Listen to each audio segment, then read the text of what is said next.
We are on the lunch break on the first day of questioning of the undercover police manager, Keith Edmondson. We've finally now got to his time as Detective Chief Inspector of the SDS, joined by Evelyn Lubbers, the Undercover Research Group, and Donald Driscoll of the Undercover Research Group. What have you made of the evidence we've heard so far today? He says a lot, but not. He's letting quite a bit of stuff slip. He's like a lot of the managers, he keeps not remembering anything, or I don't know specifics, but it's quite clear about what he didn't do. There's been a huge focus on relationships, and there was one moment where the Council of the Inquiry read out the long list of relationships that happened on his watch and just put it to him. And she's kind of not letting go at that point. Yeah, and he doesn't stop saying that he didn't know. He is picturing sort of a really good team. He hopes he was kind to all his undercovers, and he talked to them a lot. And it's being put to him, what didn't you talk about sexual relationships? No, we didn't. And also he shared a room with Bob Lambert, who was manager of the STS at the time, and continues to say that he didn't know about Bob Lambert's history as an agent provocateur or having had relationships or fathering a child. He keeps saying that he doesn't know that, and then it's being put to him, wouldn't it have been good to ask about or to discuss relationships, because it was risk, wasn't it? Yeah, in hindsight, it would have been good, but we just didn't do it. Yeah, and there's an amazing moment of lack of self-awareness where he basically went on about how good Lambert was. He referred to his experience as invaluable. It was put by Sarah Hemingway after that. It's like, well, given that you've also said in your written statement that you had no idea not only of the misconduct that Lambert got up to whilst he was deployed undercover, but also you've said that you didn't know what unit, what he was infiltrating, the people that he was targeting. How was this experience invaluable? I mean, basically what it came down to is him going, well, I didn't know about it and he seemed to, so that was useful. Yeah, he had his hands over his ears and he managed to have his hands over his eyes at the same time. And one of the things about, he's sharing an office with Lambert, but Lambert's also on the phone all the time. Yeah, so it's not just, whether they talked about it, it's what he was hearing. It's like, what was he doing in this office? Yeah, and then there is he finally admitted to the fact that it would have been a good idea that something would have been written down about having no sexual relationships. But before we got to that, he kept saying something about chemistry between people, and they were so close they were supposed to develop friendships, and something could happen. And then we're back to the sort of genuine feelings argument that meeting put to Helen at the end of Friday, which is, after all that we've seen, is so incredible.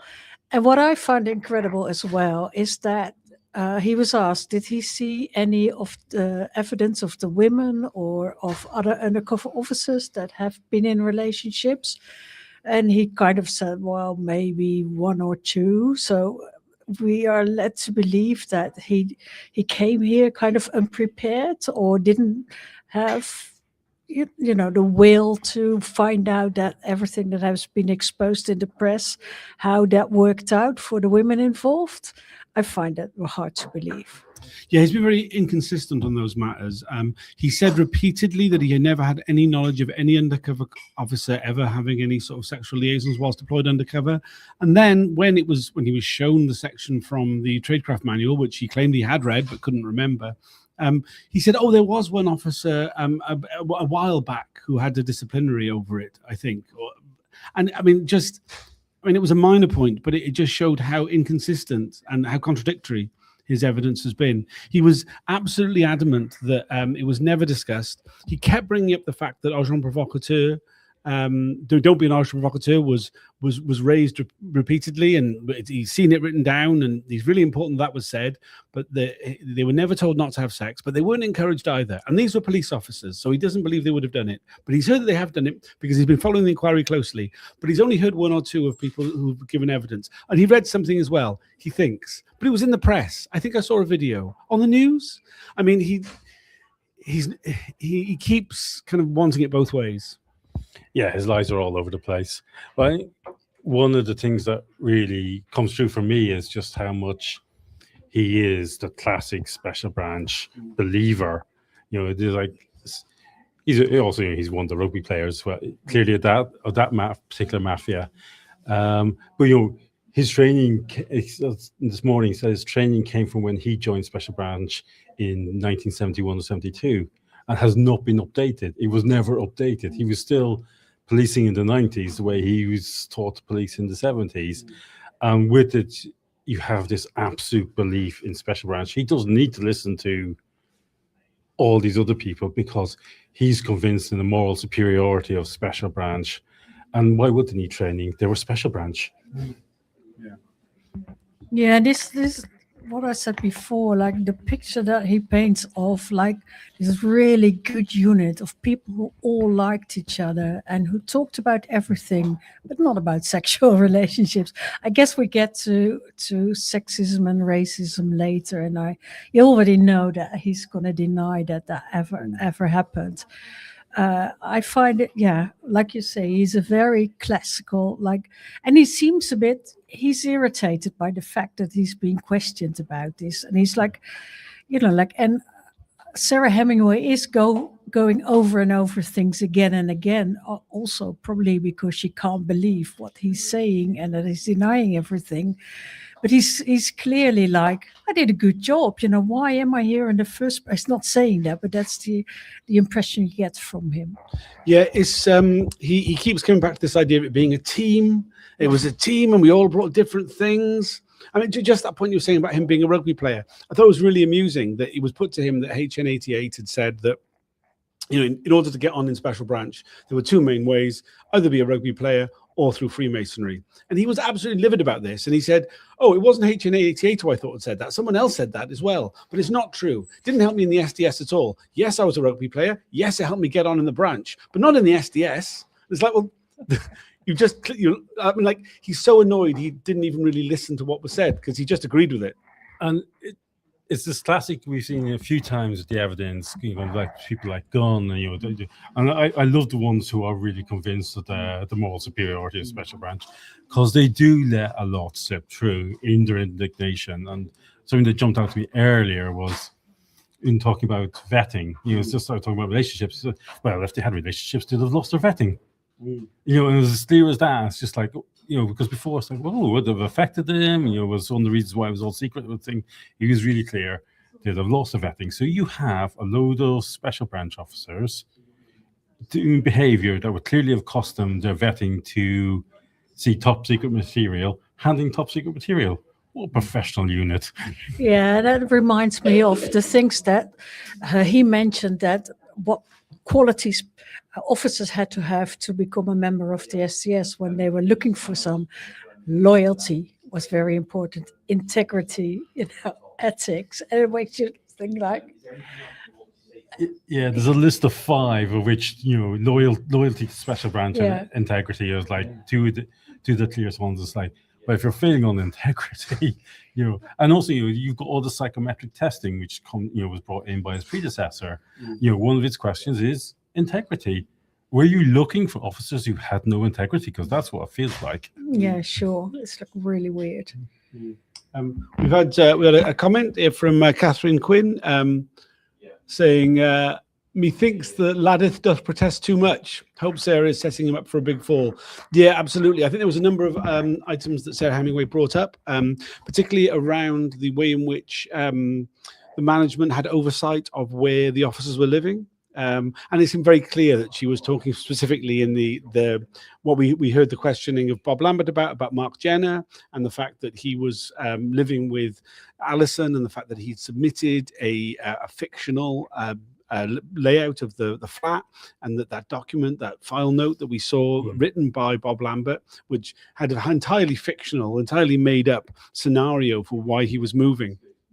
And Keith Edmondson was like, "Oh yes, no, it would have been the police national computer would have been checked. Absolutely. I like to think that it would have been done throughout. Yes, yes."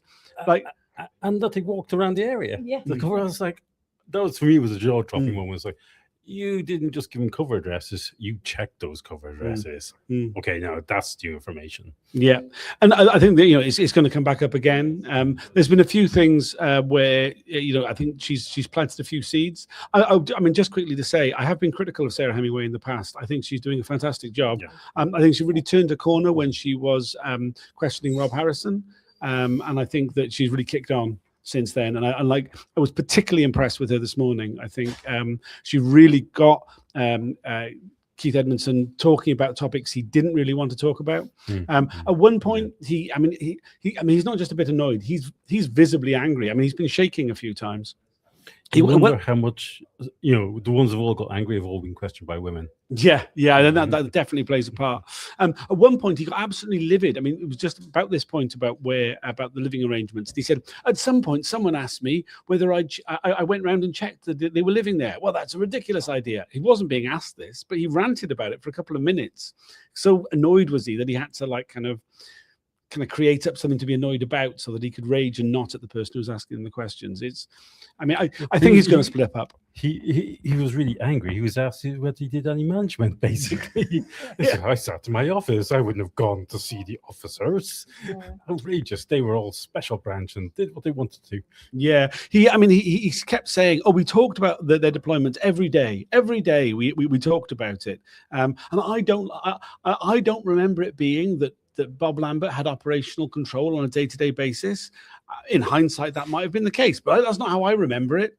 And I mean, we were just seeing this. I mean, I'm reminded of what John Webb said about him, that he was naive and acted surprised by things that were obvious. He really is showing that. I found it quite funny that, given that John Webb said about that about him, he called John Webb an amazing intellectual. So having seen John Webb's books, I'm not entirely convinced by that. But yeah, he is. But he's in the office with Lambert, who we know is a master manipulator, perceives himself as a master manipulator, and likes playing games. Yeah, and you get the feeling that Edmondson was completely under his thumb, and he didn't have the brains to realize it. I mean, he was such a senior officer by this point. I mean, by the time he's appointed as, that was an interesting point. It was like, kind of, how were you recruited? He's, I don't really remember I was recruited. You have said that you were close family friends with Bob Potter, who was the chief superintendent overseeing the SDS at the time. Was that have anything to do with it? I like to think it wasn't. I don't know how I was recruited, but I like to think it was for my skills. Not because I'm a very good and very close family friend of Bob Potter. And his skills in not asking questions. That's huge. Right. He's had this incredible, on B Squad doing Irish stuff. He's convinced that he was part of the polished elite of Special Branch. I mean, you get the impression he'd been in the Special Branch for 24 years by the time he's put in as Detective Chief Inspector of the SDS, and it's almost like it's his turn. He's there for it's a 3-year deployment. They all get moved around a lot. By the time he's just come out of being DCI of CE Squad, and we saw a lot of the documents that he'd been shown before he went into the SDS. So he was, it was kind of his turn to do the SDS, and the fact that he hadn't been allowed to go and be an undercover officer 15 years earlier probably kind of was like, well, Bob sort of sorted out for him that he could actually finally play Secret Soldiers, Yeah, I know he's clearly got this sort of image of himself that comes from the unit, but he's never. You get the sense that he's never had to question himself, and that's why he's irritating. He's polished himself up for years as this thing. It's like, maybe the shine isn't quite worth it. No, and maybe to compare him with Bob Lambert, whose personality is totally sort of ingrained in the fact that he was SDS and had been its commander as well. Edmondson is more like classical special branch person who then did a bit of SDS as well and sort of tries to imitate Bob Lambert or to sort of have the same kind of character, but obviously he doesn't. He doesn't have that. It's got to be quite a weird management dynamic where you have Lambert's boss being seemingly in awe of him. It's like, how do you line manage in that situation? That again is a quite poor management. And and if he is being naive, well, how many the other managers in special branch will actually stick him in there? He's not going to ask any bothersome questions. He's just going to let Lambert get on and do it. He's serving a function that he doesn't realize he's there to serve, which is basically to keep a lid on, not ask questions. I can't believe that all these other managers in special branch didn't also know that he was quite naive. Yeah. I mean, it seems like it's pretty well known. I just noticed that there's 53 people watching. Only 6 of you have liked this video. Liking and sharing makes a big difference. Please help us spread this message as much as we can. We've got lots more to come from Keith Edmondson. He's back again this afternoon. He's back again tomorrow.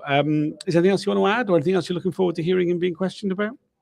I hope indeed that they're going to, Sarah Hemingway is going to put up the pressure a bit, because otherwise, he will just be repeating himself this afternoon and tomorrow again, and that would be very boring. But if the heat's being put on, no pun intended, the weather outside, I hope he's going to let slip a bit more. I'm curious to know how long he's going to maintain the I saw nothing, I heard nothing, because when Sarah Hemingway read out the list of relationships, quite significant relationships on the things, like we still got to get into all the criminality. Yeah, it's it's going to get to a point where even he's got to realize what actually was he doing, how that all this happened on his watch, how much control. There's only so much disappointment can go around for somebody who's the head of a unit. Yeah. I mean, it is very telling. His time ahead of the unit, there's only one officer who didn't have sexual relationships, although we know of. That's HN81, cover name Dave Hagen, who infiltrated the Stephen Lawrence Family Justice Campaign. So, I mean, like, there's like he's... He had other things on his mind. Yeah. All right, thanks for joining us. We'll do another one of these videos in the afternoon break and at the end of the day. Oh, there's another person's have to comment. I love the way he says he's been told not to keep talking and then just keeps talking. Yeah, absolutely. Yeah, he can't help himself. He interrupted quite a few times, actually, adding things that just made him look worse, as far as I can tell. Yeah. Very strange. All right, cheers. We'll see you all again this afternoon. Bye for now.